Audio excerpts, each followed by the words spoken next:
Hi, beautiful people. Welcome to the Fort Salem Library, where we read you your fanfiction. So sit down or don't, relax or don't, and enjoy these stories in a way you have not before. We at Fort Salem Library do not own Motherland Fort Salem or any of the related characters. The Motherland Fort Salem series is created by Elliot Lawrence and owned by Freeform. This story is a work of fanfiction and is meant for entertainment only. We are not making any profit from these stories. All rights of the original Motherland Fort Salem story belong to Freeform.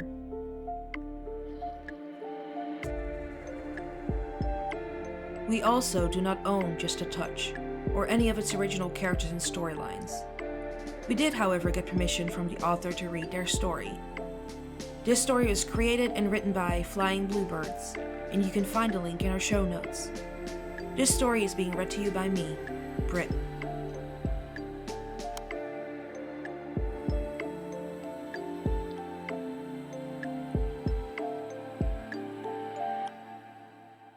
Just a Touch. When Tally Craven opened her eyes, she felt completely disoriented. She blinked a couple times, trying to clear the fog in her head, then slowly turned her head in an attempt to take in her surroundings. With each blink, her view was clearing a little bit more, and in the end, she managed to gather most of what was going on around her, but this didn't help to ease her confusion at all. She was standing in some sort of meadow. The grass was almost unnaturally green. There were colorful flowers blossoming everywhere, and she could spot a couple of sheep standing a bit away from her. The air was chilly, filled with the buzzing sounds of bees flying around, and it smelled like spring. The whole atmosphere was completely peaceful. Nothing appeared threatening in the slightest, and still, it left Tally with an uneasy feeling in her chest. Where was she? How did she get here? She took a couple of careful steps forward and could feel the soft grass grazing her legs. Then Tally paused again, looked down and frowned when she realized that for some reason she was still wearing her sleeping shorts and the oversized gray t-shirt she remembered putting on before going to bed this evening. What was going on? Suddenly, Tally heard movement behind her, a soft sound, like something else was slowly walking towards her through the grass. Or someone. She spun around, her body tense, ready to fight whatever was coming for her. But at first, she didn't see anything, only the green meadow, lying peacefully behind her. Then, suddenly, her eyes spotted a tiny figure on the horizon, slowly making her way towards her.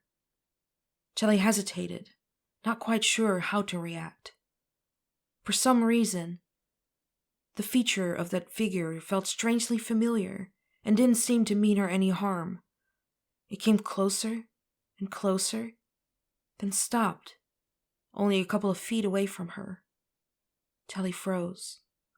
Tall, slender, black dress, black hair, angular features. Her thoughts were spiraling, not able to process how any of this was possible, how it was possible that General Sarah Alder was standing on this meadow, almost close enough for Tally to touch when she had mourned over her lifeless body a couple of weeks ago. Tally stared at her in disbelief, and the General simply returned her gaze. Her eyes looked different. The piercing blue had been replaced with a soft purple, but the way she was holding herself, the way Tally still felt this unconscious pull toward her, the way the slight smirk on her lips was still making Tally's stomach drop. This was Sarah Alder. Her Sarah Alder. How was this possible? Carefully, Tally walked closer until she was standing directly in front of the other woman. She opened her mouth, almost afraid to speak. Is this really you? Her voice barely more than a breathed whisper, suddenly afraid that the sound of her voice would startle Alder, would somehow make her disappear again. But Alder didn't vanish. Instead, her reply came swiftly. with one simple word, her eyes still locked with Tally's. Yes. Tally lifted her hand, carefully reaching out. Her hand moved closer towards Alder's face, finger ghosting over the pale skin of her cheek, not touching it quite yet.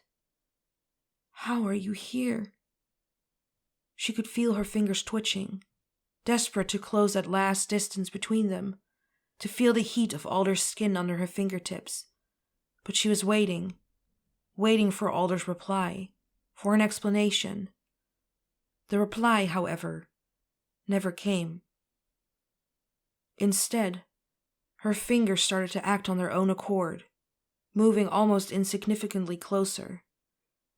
She should have been able to graze her face now, but just in that moment, the contours of Alder's body started to look fuzzy, and Tally lunged forward in a desperate attempt to hold on to the other woman. But instead of getting closer, instead of feeling soft, alive skin under her fingers, she could feel herself getting dragged into a void, away from Alder and into the darkness. When she opened her eyes moments later, she was back on the uncomfortable moldy mattress in the old barn the unit was currently sleeping in. She blinked in confusion, eyes dropping to her arm, which was still outstretched. Her fingers were tingling, like she had just touched an electrical wire and was still dealing with the aftershock. Aftershock was probably the right word to describe the disappointment that crashed over her when the realization finally settled in. A dream. This had been nothing but a dream. But it had felt so real. She had felt Alder's presence, had seen her body standing there, had seen her smiling at her. For this short moment, she had allowed herself to hope, had allowed it to wash away her grief, had allowed herself to believe, to forget. Now, everything was crashing down on her again.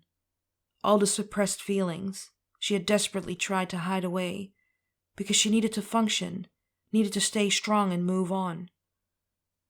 Tally could feel herself spiraling. Suddenly, her chest was feeling very tight, and she was struggling to breathe. She closed her eyes again and forced herself to take a couple of deep breaths. She'd been here so many times, had told herself that Alder was gone, that she couldn't allow to mourn herself forever. No matter how much, her absence was still haunting her. This time, however, was especially hard, because that moment, that dream, she reminded herself, had felt so incredibly real. Alder had felt so incredibly real. But the dream was over. Alder was gone. And so, Tally pushed the memories and feelings back down, where so many other emotions were already waiting. She cleared her throat quietly, tried to empty her head, and did her best to ignore that tingling feeling she could still feel in her fingertips. This wasn't happening. She wouldn't give in to her memories again. She leaned back onto her mattress and waited for sleep to take her again. In the morning, this would be nothing but another distant memory in her head, one that would fade more and more each day. Just another figment of her imagination, a dream that would never ever torture her again. Or so she thought. But the dream returned, night after night. It was always the same. She would find herself standing at a place she'd never seen before.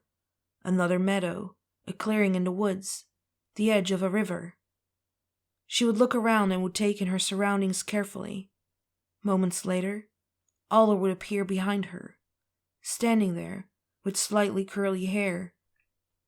And then damned mesmerizing eyes would connect with Tally's. And each time, Tally would forget that none of this was real. She would step closer, let hope take over, would stare at Alder, would ask her if it was really her, would reach out to touch her, would almost touch her, only to be pulled back into the darkness right before she would manage to close the distance. Each time, she woke up alone and desperate at whatever place they were currently hiding. And each time, Telly found it harder to push down the new wave of grief that washed over her as soon as she opened her eyes and realized that it was yet another dream. It started to get to her. She started to fear the dreams rather than embrace them, and wasn't able to deal with the feeling of constant loss over and over again. Sleep turned into her biggest enemy, and she began to avoid it at all costs. Stayed awake until exhaustion took over, hoping that would be enough to keep the dreams away. It wasn't. She tried her best to focus on the mission ahead and tried her best not to let her exhaustion show. She got up each day, marched through the woods with the rest of the unit, interacted with them when she couldn't avoid it, and used her sight whenever it was required of her. She was functioning, but she felt like she was living on autopilot. Until the day Abigail asked her to use her sight in order to find Kalida. Until the day she saw a bar called the Two River Roadhouse in her head. This hadn't been a normal vision. She had been grateful to see Kalida alive and well, and there was more to this. A constant ache, a force that seemed to be pulling her towards that bar. She needed to get there at all costs, so she spent all the energy she had left to get everyone there as quickly as possible. Stepping inside the bar felt strange, like some sort of parallel universe. Telly had been on the run for so long that she had almost forgotten what the real world looked like, and she wasn't quite sure how to deal with this. Part of her envied the people sitting at the tables, enjoying their food, exchanging words and laughter with each other. Part of her just couldn't understand how they could be so oblivious to all the horrors happening so close to them. They spotted Kalida almost immediately, who didn't seem surprised in the slightest to see them. The fact that Adil's sister was safe should have calmed Tally down, but instead, she felt even more on edge.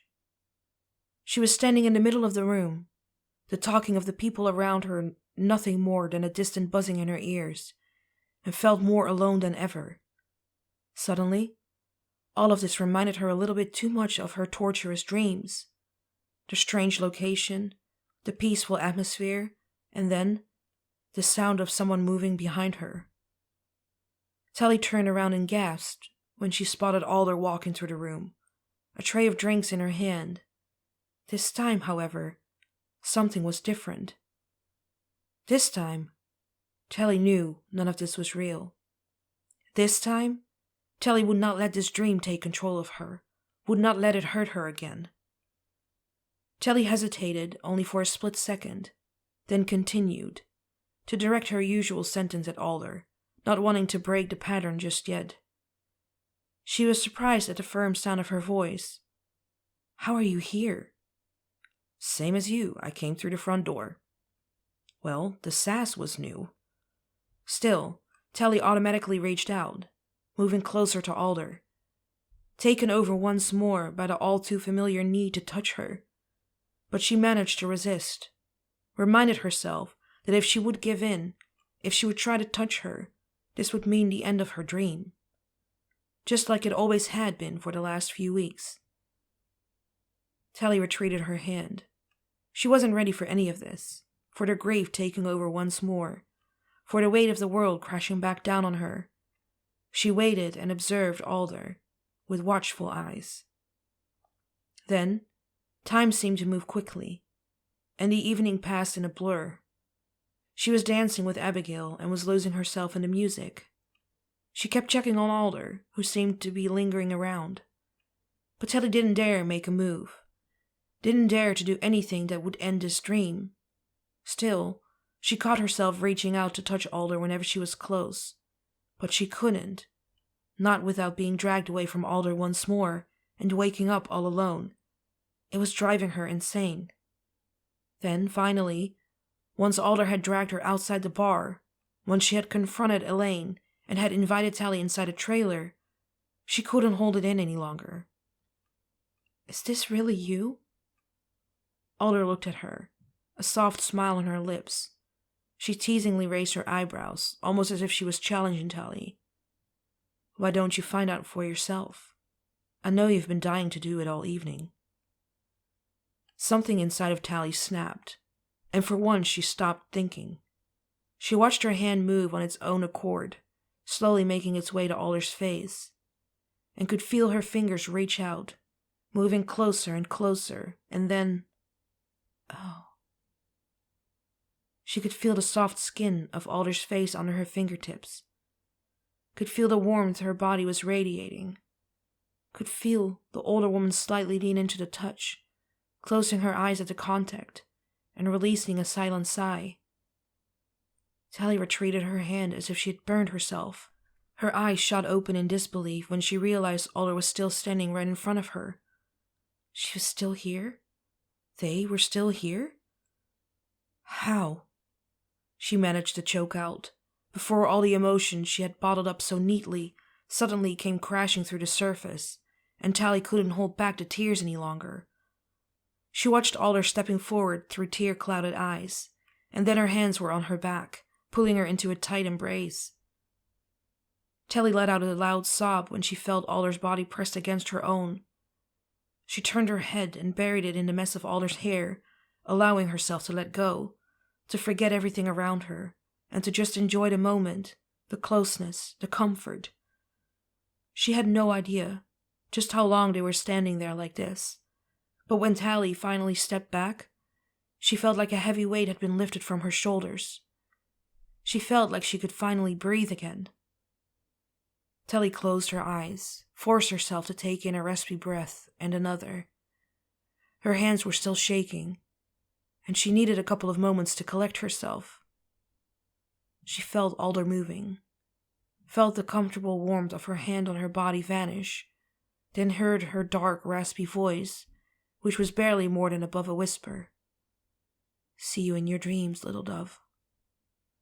When she opened her eyes again, Tally was standing in the trailer, but she was all alone. Alder was nowhere to be seen. She had vanished, just like she had so many times before. But this time, Tally wasn't dreaming. She still felt Alder's hand on her body, could still feel her, tugging Tally closer, burying her hands in her hair. This was real. Alder was alive. And while she had expected to be completely devastated about her sudden absence, this thought alone was sending her all the strength she needed. At this moment, she knew that she would be seeing her again. She knew they would win this war. And she knew that whatever was coming after it, they would face it together.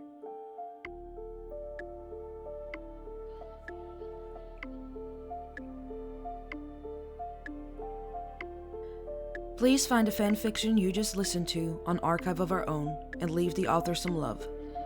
Without them, this wouldn't be possible, and we want to thank them from the bottoms of our hearts for creating these amazing stories and keeping the show alive.